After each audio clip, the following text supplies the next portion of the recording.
बहुजन समाज में, बिखरे हुए समाज में भाईचारा बनाने में लगे हुए हैं, वो आए और अपनी बात रखें। जो भी ध्यान दे देंगे हम उनको आगे चलकर उनसे भाईचारा बनाने का पूरा प्रयास करेंगे। धन्यवाद।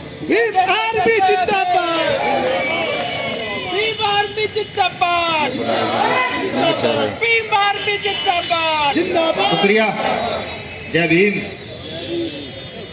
मुझे यहाँ पर आकर ऐसा महसूस हुआ, बहुत सारे साथी जो चले गए हैं, शायद भीम आर्मी को और आजाद समाज पार्टी को भी हमारे लोग समझ नहीं पाए। भीम आर्मी का मंच और आजाद समाज पार्टी का मंच जो है वो सिर्फ भाषण देने का मंच नहीं है। भाषण देने के लिए तो बहुत सारे मंच पर आप जा सकते हैं। मौजूदा पार्टियां हैं, तमाम सामाजिक संगठन है। एक संगठन का भी जोर जोर से रोना रोया जा रहा था, आरएसएस, उनके मंचों पर जाएंगे तो लंबे लंबे भाषण मिलेंगे। आपने देखा भी होगा हमारे देश के प्रधानमंत्री माननीय मोदी जी बहुत लंबा भाषण देते हैं। हालांकि उनका शायद मुझे लगता है बहुत सारी सोशल मीडिया मैंने देखा फेंकू कहते हैं, मैं तो नहीं कहता, मैं तो उनका पूरा सम्मान करता हूँ। चलिए, जितने साथी भी हैं जो सुनना चाहते हैं, जो मूवमेंट की पीड़ा रखते हैं, वो लोग तो सुनेंगे ही।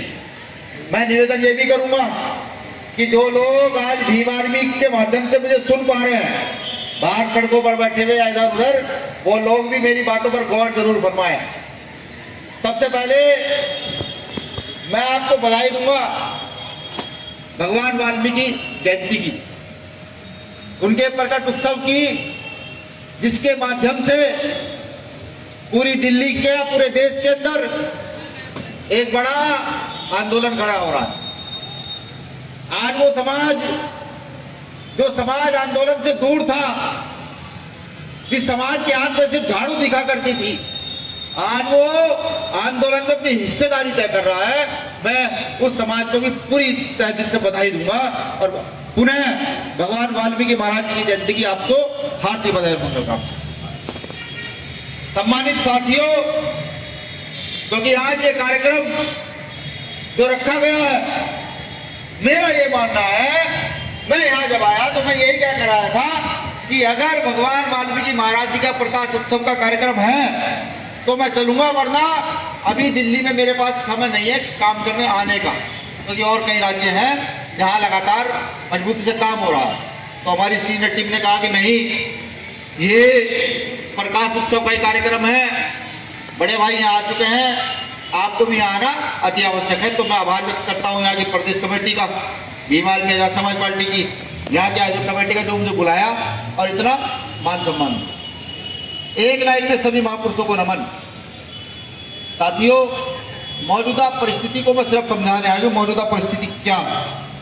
देखिए, राजनीति का एक अपना स्तर है, सामाजिकता का एक अपना स्तर है।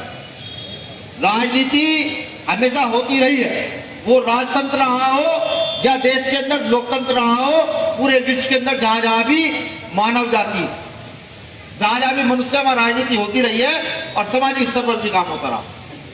अभी पिछले दिनों दिल्ली में घटना घटित हुई, बाबा साहब अम्बेडकर की कुछ प्रतिज्ञाएं थी, वो यहाँ के माननीय मंत्री जी ने ले ली। प्रतिज्ञा लेने के बाद पूरे देश में विरोध शुरू हुआ। जब विरोध शुरू हुआ तो क्योंकि बाबा साहब अम्बेडकर साहब, काशीराम फुले परियार को पढ़ने वाले लोग हैं, दीना भाना साहब को पढ़ने वाले लोग हैं, तो बाबा साहब का कथन याद आया। बाबा साहब ने लिखा है या कहा है कि इस समाज को अपना दल बना करके ही राजनीति करनी होगी। ये समझ आया कि जब आप अपने महापुरुष का नाम लेकर उनकी विचारधारा को आगे बढ़ाते हैं तो दूसरे राजनीतिक दल, वो राजनीतिक दल जहां आपका अस्तित्व कितना है ये आप बखूबी जानते हैं, वहां आपका तिरस्कार ही होगा। तो एक अंदर अनुभूति भी, खुशी भी हुई कि मैं भी एक राजनीतिक दल का छोटा सा हिस्सा बना।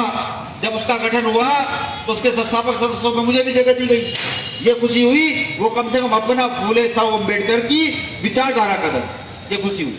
तो वो मंजर मेरे याद आया कि बाबा साहब अम्बेडकर ने क्यों लिखा। देखिए, एक चीज समझिए, एक कहावत है, बुरी है वो नहीं कहूंगा, कहने वाला था, हालांकि साथी को बुरी लग जाती। भाई ये समझिए, अपना घर अपना होता है, दूसरे का घर दूसरे का होता। अगर आपको अपनी विचारधारा को बढ़ाना है, अपनी विचारधारा स्थापित करनी है, तो आपको या तो अपना राजनीतिक स्वार्थ त्यागना होगा, या फिर वो विचारधारा के लोग जिस विचारधारा पर आप चल रहे हैं उन विचारधारा के लोगों के साथ जाकर मिलना होगा। और मैं दिल्ली के मन से जिसकी आवाज पूरे देश में जाती है, मैं फूले साहब अम्बेडकर की विचारधारा के दिल्ली का पूरे भारत के प्रत्येक उस लीडर से कहना चाहता हूं जो छोटे स्तर से बड़े स्तर तक लीडरशिप करता है, जो कई सफाई मजदूरों में काम करता है, जो कई छोटी छोटी राजनीतिक दलों में बटकर काम करता है, जो कई छोटे छोटे सामाजिक संगठनों में काम करता है, जो कभी भगवान वाल्मीकि के नाम पर, कभी गुरु रविदास के नाम पर, कभी कबीर नानक के नाम पर, कभी बाबा साहब अम्बेडकर फूले पेरियार के नाम पर अलग अलग जगह संगठन बनाकर काम करते हैं, जिनमें लीडरशिप का रत्ती भर भी हिस्सा है, जो फूले साहब अम्बेडकर की विचारधारा को स्थापित करना चाहते हैं, जो ये समझते हैं कि मोहन भागवत भी बयान देता है कि इस देश का जाति और वर्ण खत्म होना चाहिए, लेकिन मोहन भागवत ये नहीं कहता कि इस देश में सफाई करने वालों की संख्या की जाति कौन सी है, कि वो जाति कौन सी है जो मात्र सफाई का काम करते हैं, वो ये नहीं करता। जाति वर्ण खत्म करने की बात जरूर करते हैं, लेकिन बराबरी की बात नहीं करते। तो मैं उन सबसे कहना चाहता हूं जो बराबरी चाहते हैं, जो फूले साहब अम्बेडकर की विचारधारा को स्थापित करना चाहते हैं, जो बुद्ध की नीति पर समता समानता की बात करना चाहते हैं, बीमार भी इनका बाहें फैलाकर स्वागत करती है, आजाद समाज पार्टी का बाहें फैलाकर स्वागत करती है कि आइए इस मंच पर खड़े होकर दीजिए बाबा साहब अम्बेडकर की 22 प्रतिज्ञाएं, इस मंच पर खड़े होकर दीजिए, इस मंच पर खड़े होकर दीजिए, जैसे दीना भारत साहब ने काशीराम साहब को दी थी ना एनिलेशन ऑफ कास्ट, कर दीजिए। किसी की औकात नहीं भारत के अंदर की आपकी तरफ उंगली खड़ी कर ये हम करते हैं। लेकिन अनुसूचित जनजाति के अधिकारों की बात आती, और फरमाइएगा मेरी बात पर, ये शब्द मेरा कहने का औचित्य समझिएगा, क्योंकि बाबू जगदेव प्रसाद कुशवाहा ने यह कहा था कि 100 में 90 शोषित है, शोषित होने लड़का रहा है, भारत की जल जंगल जमीन में 90 भाग हमारा। काशीराम साहब ने कहा था 15 85 की थोड़ी दी थी, बहुजन हिताई बहुजन सिखाई की थोड़ी दी थी। जब उसमें भी मैं ये देखता हूं कि उसमें भी बहुत सारे वर्ग ऊपर नीचे हैं, तो इसलिए अनुसूचित जाति अनुसूचित जनजाति के लोगों की बात मैं सबसे पहले करूंगा कि जब तक आप लोग एक जगह इकट्ठा होकर के अपनी मूलभूत समस्याओं पर खुद चर्चा शुरू न करें। खुद चर्चा शुरू करने का मतलब यह है कि हमारी मूलभूत समस्याओं पर चर्चा जब तक विधानसभा और संसद में बैठकर हम जैसे लोग नहीं करेंगे, हमारे नेता नहीं करेंगे, तो हमारी मूलभूत समस्या का निराकरण हो नहीं। जैसे हमारे माननीय मुख्यमंत्री, दिल्ली के मुख्यमंत्री, हाँ एक चीज और बात याद आ गई, अभी खूब गले फाड़ फाड़ कर सिकंदर बोध जी ने भी, हमारे प्रधानमंत्री जी ने भी केजरीवाल जी को खूब लताड़ा, हमने भी प्रधानमंत्री जी पे कमेंट कर दिए। ये ताकत कहां से आई जानते हैं? कहां से आई है ये ताकत? नहीं, ये बात में तो कल का करने का, ये ताकत भारतीय संविधान से आई है। लोकतंत्र के माध्यम से ताकत आप लोगों को मिली है कि कोई मंत्री हो, मुख्यमंत्री हो, प्रधानमंत्री हो, कोई डीएम हो, कलेक्टर हो, कुछ भी हो, अगर आप वो गलत है तो उसके खिलाफ खुले मंचों से भाषण दे सकते हैं, खूब गलिया सकते हैं, संवैधानिक भाषण। तो मैं ये बताना चाहता हूं कि हमारी जो मूलभूत समस्या का निराकरण कैसे होगा, उनका निराकरण हमारे लोग विधानसभा और संसद में बैठकर करेंगे। अगर ऐसे निकम्मे नाकारा लोगों को भेज दोगे तो नहीं कर पाएंगे। ये राजनीति का पार्ट नहीं है। अगर आप ये समझते हैं कि विधानसभा और संसद में बैठने वाले लोग जो राजनीति के तहत वहां जाते हैं और सामाजिक समस्या पर का निदान नहीं कर पाते अपने समाज की, तो राजनीति का पार्ट नहीं है। ये पार्ट दो चीजों का है, या तो सामाजिक आंदोलन का या फिर चाटुकारिता का। जो लोग वहां बैठकर अपनी विचारधारा के लोगों की बात रखते हैं, उसको सामाजिक आंदोलन से निकला हुआ नेता कह सकते हैं, लेकिन जो बैठकर वहां बैठकर चुप रहते हैं, उसको चाटुकार नेता कहते हैं। हमारे यहाँ के माननीय मुख्यमंत्री जी गुजरात जाते हैं, अच्छा लगा, यहाँ सरकार दी, पंजाब में सरकार दे दी, वो सही है कि कोरोना काल में एक उच्च वर्ग का व्यक्ति मर जाता है तो मुआवजे के नाम पर मुख्यमंत्री जी भागे भागे जाते हैं, सारे नेता जाते हैं, और हम सफाई करते मर जाते हैं। हमारे लिए कुछ नहीं, ये दुख भी है। वो यहां से जाते हैं गुजरात में, हाथ पकड़कर बुलाकर, दिल्ली बुलाकर परिवार के लोगों को खाना खिलाते हैं। मुझे भी अच्छा लगा कि कम से कम कोई तो ऐसा नेता है, कोई तो ऐसा नेता है जो मेरे उस समाज की तरफ देख रहा है जहां हम रात दिन गंदगी में पड़े रहते हैं, जहां हम एक माचिस की डिब्बी जैसे घरों में रहते हैं। इस समाज की तरफ कोई देखने लगा है। लेकिन जब पता लगता है कि वो सिर्फ एक राजनीतिक षड्यंत्र है, दिल्ली के अंदर जब जब शिविर में घुसने से हत्याएं होती है, वो हत्या ही है, वो हत्या ही है। जो शिविर में घुसने से हमारी मौत होती है, उनके लिए कुछ नहीं मिल पाता। कितनी निर्लजता और श्रम की बात है। जिस देश में लोकतंत्र है, जहाँ समता समानता की बात कही जाती है, जहाँ अलग अलग प्रकार के आर्टिकल हैं, वहां के नेता खुद के अंदर दिमाग में जातीय मानसिकता रखते हुए और एक जाति के एक वर्ग के व्यक्ति को उच्च दिखाते हैं, दूसरी जाति और वर्ग के व्यक्ति को नीचा दिखाते हैं। कितनी शर्म की बात। अगर वो ये कहते हैं कि नहीं, वो समता समानता की बात रखते हैं, वो सारे काम करते हैं, तो ये भेदभाव को मैं पूछता हूं उन्हीं से, आपसे नहीं पूछता, उन्हीं से पूछता हूं। क्योंकि हमने तो भरोसा कर वोट दिया तुमको। आपने कहा हमारे गली मोहल्लों में पड़े रहे, हमारे घरों में रोटी खाई, तो हमने भरोसा कर वोट दिया। लेकिन जैसे ही आपको ताकत प्राप्त हुई, आपके हाथ में ताकत लगी, तो उस समय आपने हमारी औकात दिखाने का काम किया कि तुम सफाई करते थे, सफाई करते हो और सफाई करते मर जाओ। ये उन्होंने दिखाने का काम। लेकिन वो शायद भूल गए कि हम डॉक्टर बाबा साहब अम्बेडकर के लोग, हम फूले पेरियार के लोग हैं। हम वो लोग हैं जिन्होंने भारत की जल जंगल जमीन को खोद करके यहाँ नहरें बनाई, सड़कें बनाई, बिल्डिंगें बनाई, ये संसद बनाई, विधानसभा बनाई, ये सब हमारे लोगों ने अपनी मेहनत से बनाई।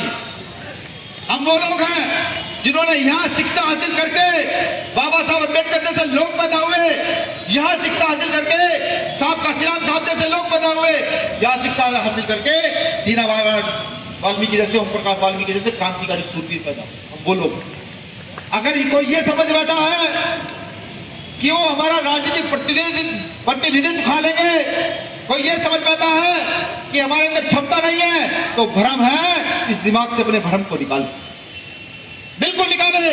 थोड़ा हल्का ढीले किसलिए पड़े हुए हैं कि एक वो वर्ग, जिस वर्ग ने हमेशा यहाँ के दलित आदिवासी को ऊपर उठाने का काम किया, जिस वर्ग के हमेशा बापुस रहे, आज वो वर्ग थोड़ा सा सोया हुआ, जिसको बाबा साहब अम्बेडकर इस देश के कॉन्स्टिट्यूशन में ओबीसी का नाम देकर दे गए। ओबीसी वर्ग के लोगों ने हमेशा अनुसूचित जाति, अनुसूचित जनजाति के लोगों को ऊपर उठाने का काम किया। अगर छत्रपति साहू जी महाराज ना होते तो इस देश में रिजर्वेशन ना होता। ये तो छोटी छोटी नौकरी हम करते हैं, कई सिपाही बन जाते हैं, बाबू बन जाते हैं, सफाई कर्मचारी बन जाते हैं, कई कलेक्टर बन जाते हैं, डीएम बन जाते हैं, कई पीसीएस अधिकारी बन जाते हैं।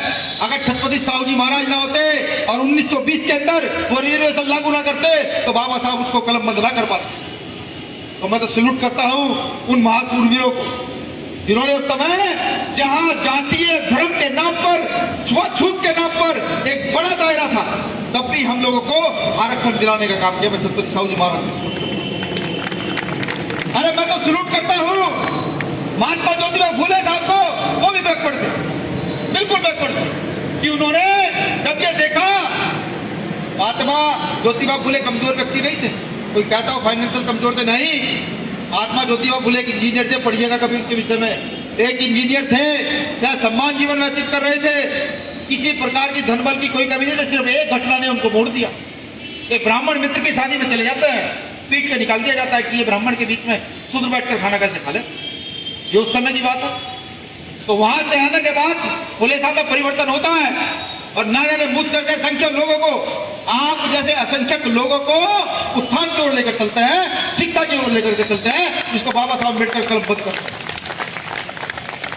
ये हमें नहीं भूलना चाहिए। माता सावित्रीबाई फुले, माता फातिमा शेख, पेरियार साहब, दलित सिंह यादव साहब, एक बड़ी लाइन है इस देश के अंदर। बहुजन आंदोलन जिन्होंने चलाया, जिनको आज ओबीसी समाज के नाम से जाना जाता है।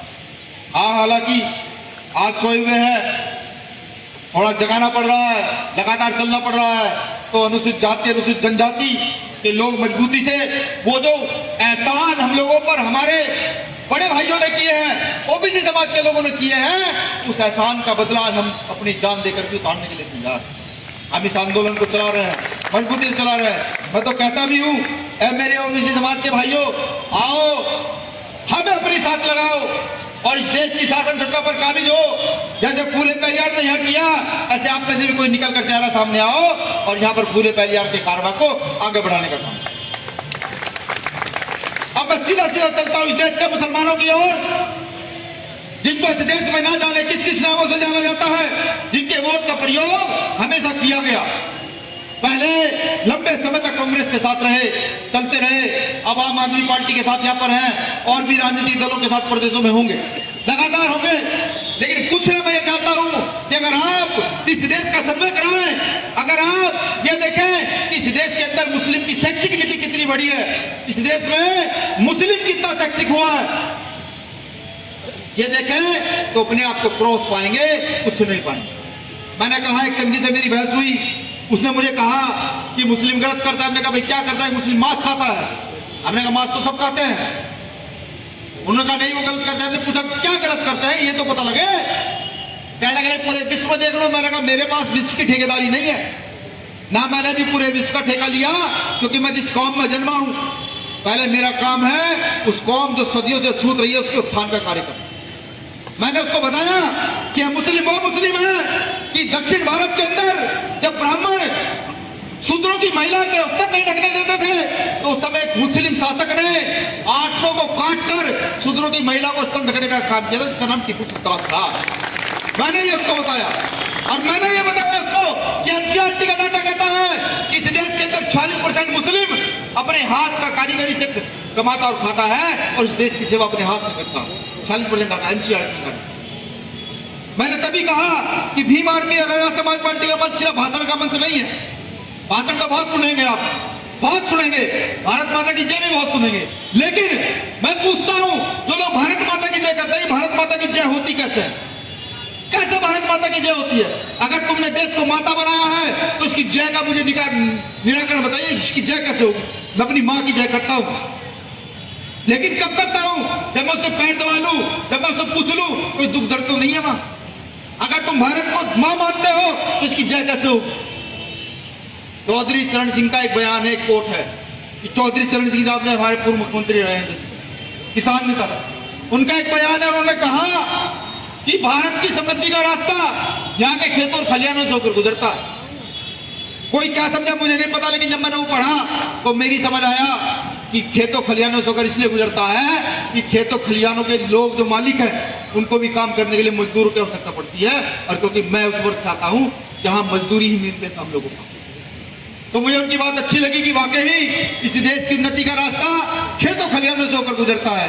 लेकिन यहाँ की मौजूदा सरकारें सिर्फ जय जय करने में लगी हुई हैं, यहाँ के खेत खलिहान मजदूर किसान की ओर देखने के लिए तैयार नहीं। किसी भी देश की उन्नति तब तक नहीं हो सकती जब तक वहां की महिलाएं अपने आप को सुरक्षित महसूस न करना शुरू कर दे।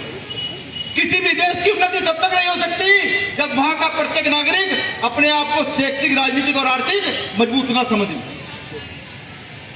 आप लिख लीजिए, कहीं जाकर मेरे भाषण को दे दीजिए, यहाँ के प्रशासन को दे दीजिए, कहिए कि क्या ये कथन सही है, तो अंततः आपको पता लगेगा ये कथन सही है। ये बाबा साहब अम्बेडकर का नाम हम ऐसे ही थोड़े लेते हैं।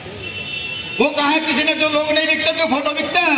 बाबा साहब अम्बेडकर जी के पास था, मौका था अपने परिवार का, अपने कुछ चंद लोग समाज का भला करने का। तो चाहते तो विदेश में जाकर सेटल हो जाते, चाहते तो भारत में सबसे उन्नत व्यक्ति होते, लेकिन नहीं किया। भाई मुझे लगता है कि मैं हंसने वाली बात नहीं कर रहा दोस्त, हेलो, मैं हंसने वाली बात नहीं कर रहा हूं, समझ रहे? बाबा साहब के पास मौका था, वो चाहते तो उन्नत हो जाते, खुद के परिवार को सक्षम कर जाते, लेकिन ऐसा नहीं किया। आप जानते हैं दिल्ली में जो अम्बेडकर भवन में बाबा साहब के नाम है, अगर वो चाहते परिवार को दे जाते ना, कहीं 100 करोड़ की जमीन होगी या नहीं होगी? वो नहीं किया, नहीं किया। जो कुछ किया समाज के लिए किया।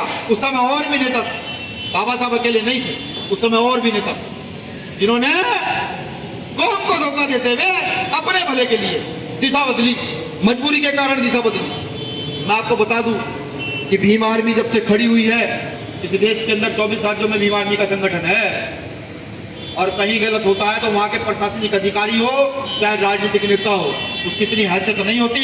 अगर किसी अनुसूचित जाति या जनजाति या किसी भी बेटी के साथ गलत हो जाए और एक फोन आपके कार्यकर्ता का चला जाए किसी का, उसकी इतनी औकात नहीं होती कि वो एक पलट कर ये जवाब दे दे कि नहीं मैं गिरफ्तारी नहीं करती।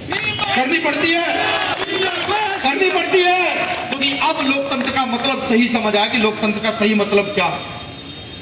मेरे पिताजी पुलिस में रहे हैं, नौकरी की है, वो जब मुझे बताते थे मुझे कहते थे बेटा बहुत सारे काम राजनीति बस ऐसे करने पड़ते हैं जिनके लिए जमीन मेरा गवारा नहीं करता, करने पड़ते हैं। वो बात यहाँ टकराती है। जब एक विभाग में से काम राजनीति बस करने पड़ते हैं तो सभी विभागों में करने पड़ते हैं। तो बाबा साहब अम्बेडकर को पढ़ के एक चीज समझ आई कि अगर आप लोकतांत्रिक ढंग से मजबूत हो जाए, आप नेता हो ना हो, कोई फर्क नहीं पड़ता, और गलत के खिलाफ खड़े हो जाए तो इनकी औकात नहीं कि ये गलत काम करना। यही सेम प्रकरण मनीषा वाल्मीकि के केस में हुआ। आप क्या सब जानकारी मुझे नहीं पता। 6 दिन बाद ये जाता है, हिमांशु बैठा हुआ है यहाँ, ये फोन करता है, भाई ऐसी बात है। शेखर भाई कहते हैं भाई जाकर देख कर क्या मामला है। जब ये जाकर देखता है ना, उसकी रीढ़ की हड्डी, ये नाड़ की हड्डी में फ्रैक्चर, जीभ कटी हुई, जब ये बताता है मरम भाई ऐसी बात है। 6 दिन तड़पने के बाद ये जाता है और जाने के बाद बताता है, और फिर आपका कार्यकर्ता जिसका नाम चंद्रशेखर आजाद है वो वहां पहुंचता है।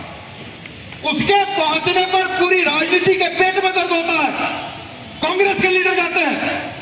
ये संघी जहां जिस देश के अंदर आज तक बलात्कारी के पक्ष में सभा न हुई हो, इन संघियों ने बलात्कारी के पक्ष में सभा कराई। वो किस लिए कराई? मनुस्मृति नहीं पढ़ी तो पढ़ लीजिएगा, ढोल गवार तो नारी और ये सब ताड़न के अधिकारी। इन संघियों ने बलात्कारी के पक्ष में सभा कराई, लेकिन चंद्रशेखर जाता है तो उसको ना जाने किस किस नामों से बुलाया जाता है। भारत की राजनीति हिलती है, लोग हिलते हैं, पुलिस प्रशासन लगाई जाती है, पूरी बटालियन लगाई जाती है, जितना दाम है उतना लगाया जाता है। लेकिन उनको नहीं पता कि अगर आज हम हवाई जहाज में भी चले जाते हैं तो हमारे अंदर कुव्वत वो भी है कि हम तपती दोपहरी में गेहूं भी काटते हैं। हमारे अंदर कुव्वत वो भी है कि सुबह 4 बजे उठ के इस देश का मलमूत्र साफ करता है। वो ये साथ भूल जाते हैं। पहुंचे वहां, और पहुंचने के बाद लोकतांत्रिक ढंग से बताया इनको कि अब किसी भी बेटी का रेप होगा तो भीम आर्मी का कार्यकर्ता बर्दाश्त नहीं करेगा। किया, अपनी ताकत को पहचानने का काम कीजिए, परिमित मत होइए। राजनीति आज है, कल नहीं है, कोई फर्क नहीं पड़ेगा, लेकिन लोकतांत्रिक ढंग से अपने आप को मजबूत करने का काम कीजिए। बहुत सारे लोग भ्रम डालते होंगे कि बहुजन आंदोलन के नाम पर भीम आर्मी ने पार्टी का निर्माण कर दिया। इतनी सारी पार्टियां हैं, बेसिकली कम पार्टियां हैं बहुजनों की देश के अंदर। मैं कहता हूं 100 से ज्यादा पार्टियां होनी चाहिए एक एक राज्य के अंदर, और वो 100 पार्टियां इकट्ठा करके इस देश की शासन सत्ता पर काबिज होनी चाहिए। समझिए, कांशीराम साहब का नारा था बहुजन हिताय और बहुजन सुखाय। इस नारे का मतलब भी सही समझिए।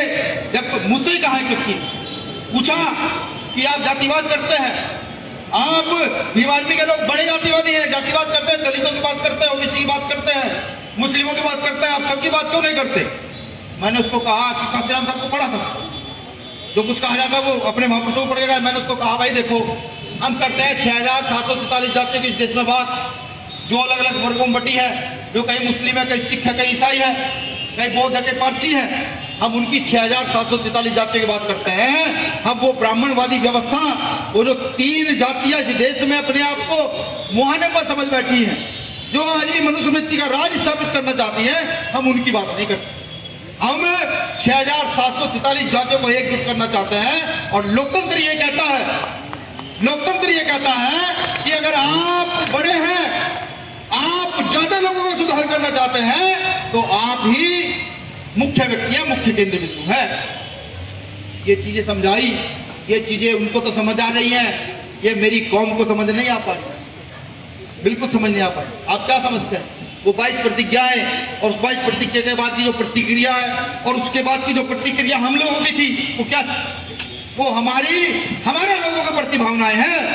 लेकिन मैं उन अपने लोगों को भी कहता हूं कि साहब, हाथ जोड़कर निवेदन है, इस देश में संख्या के आधार पर ताकतवर हम हैं, इस देश में मेहनत के आधार पर ताकतवर हम हैं, इस देश में शिक्षा के आधार पर, बाबा साहब अम्बेडकर के द्वारा दी गई शिक्षा के आधार पर भी ताकतवर हम हैं। तो आपका सपना, जो आप सपना देखते हैं, वो सपना बहुजन आंदोलन में पूरा हो सकता है, वो सपना सर्वजन आंदोलन में कभी पूरा नहीं हो सकता। ये चिट्ठी का मन से भी कहता हूं। मैं देश के बुद्धिजीवियों से भी निवेदन करता हूं आज दिल्ली के मन से कि भीम आर्मी का काम सब लोग जानते हैं। कोई ये कहता है कि भीम आर्मी दंगे करती है, भीम आर्मी लड़ाई झगड़े करती है, भीम आर्मी जाम लगाती, तोड़फोड़ करती है। हालांकि एक भी एविडेंस पूरे देश में ऐसा है नहीं। यहाँ मंच पर बैठे हुए लोग जब आप इनकी शिक्षा देखेंगे ना, तो कोई ग्रेजुएट है, कोई पोस्ट ग्रेजुएट है, मैं भी खुद पोस्ट ग्रेजुएट हूँ। यहाँ पर बैठा हुआ प्रत्येक शख्स ग्रेजुएट, पोस्ट ग्रेजुएट है, और पूरे देश में जाकर घूमिए, हमारा तहसील अध्यक्ष तक ग्रेजुएट मिलेगा। कैसी लगती है? हाँ, परेशानी इसलिए है कि जो पहले संगियों के यहाँ जाकर टाट झाड़ता था, अब उसने वहां जाकर टाट झाड़ना बंद कर दिया। उसने कहा नहीं, अब नहीं टाट झाड़ा जाएगा, अब तो मैं अपने लोगों के साथ खड़ा रहूंगा, वो चाहे वहां टाट झाड़ना पड़े और चाहे मंच पर खड़े होकर बोलना पड़े। ये उन्होंने तय किया। दिल्ली के साथियों से निवेदन है, सोचिए क्या करना, सोचिए, क्योंकि महापुरुषों ने कहा है, बड़ों ने कहा है, जिनका दल नहीं उनका बल नहीं, जिनका दल नहीं उनका बल नहीं, और जिनका बल नहीं उनकी समस्या का हल नहीं। समझ रहे हैं? झाड़ू के नाम पर सिर्फ झाड़ू कंधे पे उठाकर हम मुख्यमंत्री बना देते हैं। भाई झाड़ू तो कंधे पर उठाई थी ना नेताजी ने, यहाँ के माननीय मुख्यमंत्री ने झाड़ू कंधे पर उठाई थी ना, उन्होंने झाड़ू कंधे पर उठाई, हमने उनको मुख्यमंत्री बना दिया। लेकिन जो लोग रात दिन झाड़ू चला रहे हैं उनका क्या? उनका कोई अधिकार नहीं है आगे बढ़ने का? बिल्कुल बिल्कुल है, मजदूरी करने वाले का भी अधिकार। तो ये समझिए, ये सोचिए कि अगर अपनी जनसंख्या के आधार पर अपने मूवमेंट की स्ट्रेंथ आप नहीं बढ़ाएंगे, मूवमेंट की स्ट्रेंथ क्या? ये नहीं कि हम साल में एक दिन का इकट्ठा हुए बाबा साहब अम्बेडकर की जयंती मनाई, साल में एक दिन इकट्ठा हुए गुरु वाल्मीकि जी की जयंती मनाई, साल में एक दिन इकट्ठा हुए बुद्ध जयंती मनाई, साल में एक दिन इकट्ठा हुए रैदास जयंती मनाई। नहीं, ये नहीं, साल में जितने महापुरुष के जन्मदिन आते हैं, जितने परिनिर्वाण आते हैं, उस दिन कमर कस लो, उस दिन सब लोग इकट्ठा होंगे, बिल्कुल होंगे। जब हम अन्य त्योहारों के नाम पर इकट्ठा हो सकते हैं, क्या अपने बाप के नाम पर इकट्ठा नहीं हो सकते? अपने महापुरुषों के नाम पर इकट्ठा नहीं हो सकते? बिल्कुल इकट्ठा होइए, घर घर जाइए और बताइए, बोले साहब अम्बेडकर बताइए, और उनको बताइए कि अब इस देश के अंदर सबसे महत्वपूर्ण तरीके से कुछ काम कर रहा है तो संगठन का नाम भीम आर्मी भारत एक जाकर बताइए। और जिसको शक हो, जिसके दिमाग में ये शक वाली बात है, वो सर्वे करा ले। फील्ड में रहते हैं आप लोग, भाई शिविर में भी आप ही जाते हैं, झाड़ू भी हम ही लगाते हैं, गंदगी साफ भी हम ही करते हैं, मजदूरी भी हम करते हैं, तो सर्वे भी तो हम ही कर सकते हैं। सर्वे किसे कहते हैं? जो व्यक्ति फील्ड में घूमकर वहां की जानकारी इकट्ठा कर ले और देख ले कि यहाँ क्या समस्या है, वही तो सर्वे कर सकते हैं। वही तो हम करते हैं। सब्जी हम बेचते हैं, मजदूरी हम करते हैं, फेरी हम लगाते हैं, छोटी छोटी दुकानें हम खोले हुए हैं, तो सारे काम तो हम ही कर रहे हैं। तो सर्वे, देश के सबसे बड़े सर्वेवर कौन है? हम ही तो हैं। ये समझने का प्रयास कीजिए। इस बीच एक महत्वपूर्ण बात और बताऊं, हालांकि मैं कुछ नेताओं का नाम नहीं लूंगा, लेकिन उनके द्वारा किए गए कार्य वो जो सराहनीय रहे। 1972 के बाद महाराष्ट्र में दलित पंथ का निर्माण होता है, जानते हैं? कितने लोग दलित पंथ को जानते हैं? दलित पंथ से निकले हुए नेताओं को भी आप लोग जानते होंगे, ज्यादा विस्तृत जानकारी में नहीं जाऊंगा। कुछ निकलते हैं हिमांशु जैसे लोग, जिनको आज देश में पागल बताया जाता है। पागल ही बताते हैं ना लोग, जब काम करने जाते हैं, किसी गरीब की बेटी के साथ खड़े हो जाते हैं, नीला पन्ना डाल के वहां खड़े होते हैं, तो पूछते हैं भाई क्या हुआ, कहाँ है, उनका घर कहाँ है? तो लोग कहते हैं ये देखो पागल आ गए, ये करेंगे हम न्याय। हालांकि बाद में जब ये सड़क पर उतरते हैं ना, तो यहाँ के मुख्यमंत्री प्रधानमंत्री मिल जाते हैं, वो आदेश देते हैं इन पर लाठीचार्ज करके नीचे भेजो। वो एक अलग बात है। वो कहाँ गया समीर? समीर नहीं है। चलिए क्या बता रहा था मैं? हाँ, जो हमसे पहली पीढ़ी रही है, जिसने आंदोलन करके यहाँ लग जगाई, जिसमें मान्यवर काशीराम साहब, दीना माना साहब का भी नाम आता, और भी तमाम देश के लोग थे जो सामाजिक आंदोलन बनाए और चले। मेरे बखूबी याद है कि दलित सेना के नाम से एक संगठन यहाँ बना था। जब ये देखा दलित सेना की ताकत बढ़ती जा रही है, तो दलित सेना के नाम से और भी संगठन बनाए गए, कहीं गुजरात में, कहीं महाराष्ट्र में, कहीं मध्य प्रदेश में, कहीं राजस्थान में, कहीं यूपी में और कहीं दिल्ली के अंदर। ये बता दे रहा हूं क्योंकि जहां भीम आर्मी, असली भीम आर्मी चल रही है, इसका बहुत इतना दिल दिमाग में हो चुका है। उनके जो गैर बराबरी चाहते हैं, जो यहाँ दलित को अलग, मुस्लिम को अलग, ओबीसी को अलग, स्वर्ण को अलग देखना चाहते हैं, तो यहाँ अन्य अत्याचार कर रहे हैं। उनके दिमाग में इतना खौफ हो चुका है, उनकी समझ आ चुका है कि ये पढ़े लिखे बेरोजगार लड़कों की बिगड़ेल फौज है। कौन सी बिगड़ेल फौज है?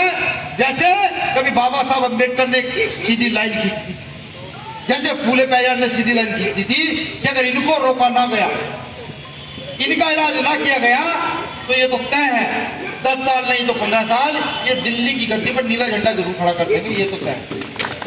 ये उनकी समझ आ चुका है, हमारी समझ नहीं आया। तो भीम आर्मी के नाम से भी हमारे खुद के लोगों को तोड़कर नए नए संगठन पैसे के आधार पर अब उन लोगों ने तैयार करने शुरू कर दिया। हमें जब जानकारी मिली तो हमने भी कहा ठीक है भाई, अच्छी बात है। मैंने पूछा कुछ लोगों से, भाई हिमांशु वाल्मीकि जैसे लोग कहां से लाओगे, चंद्रशेखर रावण जैसे लोग कहां से लाओगे? ये तमाम कार्यकर्ता जो नीचे से तैयार हुए, हवा में नहीं हुए, ये नीचे से उठकर आए हैं। जो कुछ मान सम्मान कमाया इन्होंने अपने दम पर कमाया है, इनको कहां से लाओगे भाई? तो उन बहरूपियों से भी दूर रहिएगा, क्योंकि आज समाज में भीम आर्मी भारत एकता मिशन के नाम का झंडा डंडा बुलंद है पूरे देश के अंदर। जब कहीं बहुजन आंदोलन की बात आती है तो भीम आर्मी का नाम भी आता है और लोग गर्व से कहते हैं, मेरी बहनें गर्व से कहती हैं कि नहीं मैं भी भीम आर्मी की एक कार्यकर्ता हूं। जब मध्य राजस्थान में भी चंद्रशेखर आजाद जी गए तो पूरे गांव की कई सौ महिलाएं सड़क पर खड़े हुए 8 घंटे तक उनका इंतजार करती रही कि हमारा भाई आने वाला। जब ये जालौर में घटना घटी, जब ये जालौर में वो हांडी छूने को लेकर, मटका छूने को लेकर घटना घटी, याद है ना? तो दिल्ली के लोगों की जिम्मेदारी बनती है, महत्वपूर्ण जिम्मेदारी बनती है कि जाए घर घर जो है समझाएं, अपनी विचारधारा बताएं, उनको बताएं महापुरुषों ने क्या कहा था, उनको ये भी बताएं महापुरुषों ने ये कहा था कि अपने दल में ही तुम्हारा संरक्षण हो सकता है, दूसरे के दल में तुम्हारा संरक्षण नहीं हो सकता। अभी 4 दिन पहले घटना आपके सामने है। मुझे पूरी उम्मीद है आज इस पावन मौके पर जब हम भगवान वाल्मीकि महाराज जी की प्रकाश उत्सव मना रहे हैं, यहाँ तमाम साथी जो यहाँ बैठे हैं और वो साथी जो मैं बाहर से भी देख रहा हूँ, मेरी निगाह पड़ी तो गौर से सुन रहे हैं, उनकी समझ आएगा कि एक दिन हम इस व्यवस्था को बढ़ाएंगे, शासन सत्ता स्थापित करेंगे। और मैं निर्भीक होकर यह भी कह देता हूँ, बिल्कुल निर्भीक होकर, कि जब भी हमारा शासन स्थापित होगा, फुले साहु अम्बेडकर बुद्ध पेरियार का शासन स्थापित होगा, जो आडंबर से अलग होगा, जहाँ महिला पुरुष समान होंगे, जहाँ जाति वर्ण व्यवस्था गोत्र आदि कुछ नहीं होगा, जब वो स्थापित होगा तो हम न्याय के लिए जाने जाएंगे, न्याय के लिए नहीं। न्याय भी कैसा? न्याय अपराध के आधार पर होगा, जाति के आधार पर नहीं होगा। तो ये समझ लीजिए, वो लोग भी जिनका हम पुरजोर विरोध करते हैं, वो आरएसएस के लोग भी जिनका विरोध करते हैं, कि हम जिस दिन न्याय स्थापित करेंगे, उस दिन तुम्हारा भी हम ध्यान रखेंगे, तुम्हारे लिए भी रोटी कपड़े और मकान की व्यवस्था हम खुद करके देंगे। ये तय है। कुछ लोगों को शायद जानकारी ना हो, एक छोटा प्रसंग याद आ गया। सम्राट अशोक लड़ाई लड़ने के बाद जब तलवार की नोक पर पूरा राज जीतने के बाद और बुद्ध की शरण में जाते हैं और खूब बुद्ध के 84,000 शिलालेख लगवा देते हैं, और शिलालेख लगवाने के बाद वहां पर बहुत भिक्खों से पूछते हैं कि क्या मैंने कुछ अच्छा काम किया? तो बहुत भिक्षु कहते हैं नहीं, 84,000 लेख लगवाने के बाद भी बहुत भिक्खु ये कहते हैं सम्राट अशोक तो नहीं, तुमने कोई ज्यादा अच्छा काम नहीं किया। तो उस समय भी सम्राट अशोक हाथ जोड़कर पीछे हट जाते हैं और अपने काम को निरंतर जारी रखते हैं, क्योंकि वो राज समता समानता के लिए स्थापित किया गया राज। यही काम हम भी करेंगे। हमारा जो किया गया काम है इसका हमें श्रेय नहीं चाहिए। मुझे लगता है कि भीम आर्मी के प्रत्येक कार्यकर्ता पदाधिकारी को कमर कस लेनी चाहिए कि हमें किसी प्रकार का श्रेय नहीं चाहिए। हमें फुले साहु अम्बेडकर की विचारधारा को आगे बढ़ाना है। हमें अपने मान सम्मान से हटकर, ये बिना सोचते हुए कि मेरा सम्मान हुआ है नहीं हुआ है, अध्यक्ष जी ने मेरा नाम लिया है नहीं लिया है, मेरे गले में माला डली है नहीं डली है, ये बिना सोचते हुए सिर्फ और सिर्फ अपनी विचारधारा के आधार पर चलते हुए अपनी विचारधारा को स्थापित करना है और ये जो महापुरुष लगे इनके सपने को पूरा करना। शुक्रिया, आभार। आप लोगों ने मुझे इतनी शालीनता से सुना, मैं शुक्रगुजार हूँ कि जब से मैं बोल रहा हूँ कि कोई साथी गया नहीं, बस एक हाथ उठाकर एक वादा और कर दीजिए। क्या vote support note Bhim army के लिए आपके पास है? कितने लोग आप तैयार करेंगे अब भीम आर्मी के यहाँ से जाने के बाद पूरी ताकत के लिए इस देश में अपनी व्यवस्था स्थापित करने की? मुझे पूरी उम्मीद है। ये आप करेंगे, ठीक है। चंद लाइनों से मैं अपनी बात खत्म कर दूंगा। गौर से सुनिएगा साथियों, गौर से सुनिएगा कि फूल वही चुन पाते हैं जो कांटों से टकराते हैं, कि फूल वही चुन पाते हैं जो कांटों से टकराते हैं। अधिकार मांगे नहीं जाते, अधिकार छीने जाते हैं, छीने जाते हैं, छीने जाते हैं। शुक्रिया, जय भीम।